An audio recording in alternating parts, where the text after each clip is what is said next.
Albert Einstein once said, everybody's a genius, but if you judge a fish by its ability to climb a tree, it will live its whole life believing that it is stupid. Ladies and gentlemen of the jury, today on trial we have modern day schooling. Glad you could come. Not only does he make fish climb trees, but also makes them climb down and do a 10-mile run. Tell me, school, are you proud of the things you've done? Turning millions of people into robots, do you find that fun? Do you realize how many kids relate to that fish? Swimming upstream in class, never finding their gifts, thinking they are stupid, believing they are useless? Well, the time has come, no more excuses. I call school to the stand and accuse him of killing creativity, individuality, and being intellectually abusive. He's an ancient institution that has outlived his usage.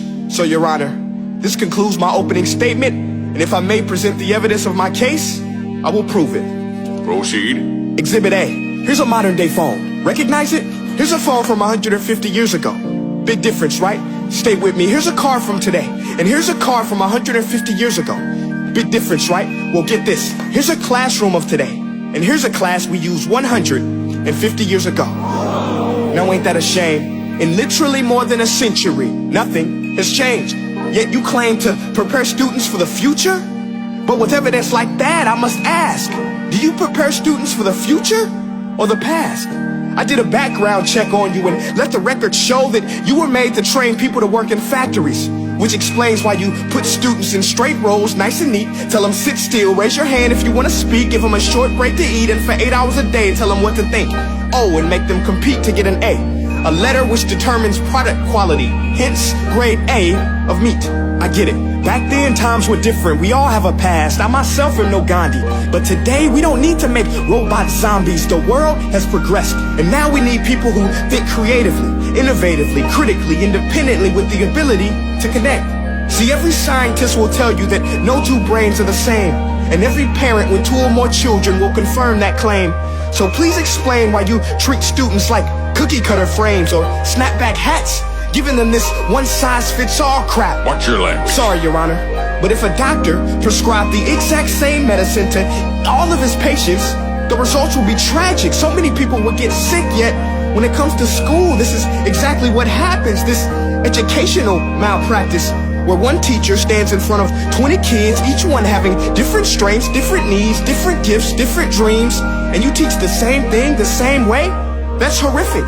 Ladies and gentlemen, the defendant should not be acquitted. This may be one of the worst criminal offenses ever to be committed.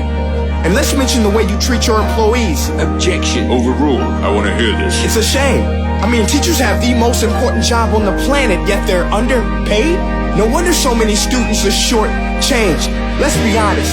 Teachers should earn just as much as doctors, because a doctor can do heart surgery and save the life of a kid. But a great teacher can reach the heart of that kid and allow him to truly live. See, teachers are heroes that often get blamed, but they're not the problem. They work in a system without many options or rights. Curriculums are created by policymakers, most of which have never taught a day in their life. Just obsessed with standardized tests. They think bubbling in a multiple choice question will determine success. That's outlandish. In fact, these tests are too cruel to be used and should be abandoned, but don't take my word for it. Take Frederick J. Kelly, the man who invented standardized testing, who said, and I quote, "These tests are too cruel to be used and should be abandoned." Ladies and gentlemen of the jury, if we continue down this road, the results will be lethal. I don't have much faith in school, but I do have faith in people. And if we can customize healthcare, cars, and Facebook pages, then it is our duty to do the same for education, to upgrade it, change it, do away with school spirit, because that's useless. Unless we're working to bring the spirit out of each and every student, that should be our task. No more Common Core. Instead, let's reach the core of every heart in every class. Sure, math is important, but no more than art or dance. Let's give every gift an equal chance. I know this sounds like a dream, but countries like Finland are doing impressive things. They have shorter school days. Teachers make a decent wage. Homework is non-existent, and they focus on collaboration instead of competition. But here's the kicker, boys and girls. Their educational system outperforms every other country in the world. Other places like Singapore are succeeding rapidly. Schools like Montessori, programs like Khan Academy. There is no single solution, but let's get moving. Because while students may be 20% of our population, they are 100% of our future. So let's attend to their dreams, and there's no telling what we can achieve. This is a world in which I believe, a world where fish are no longer forced to climb trees. I'll rest my case.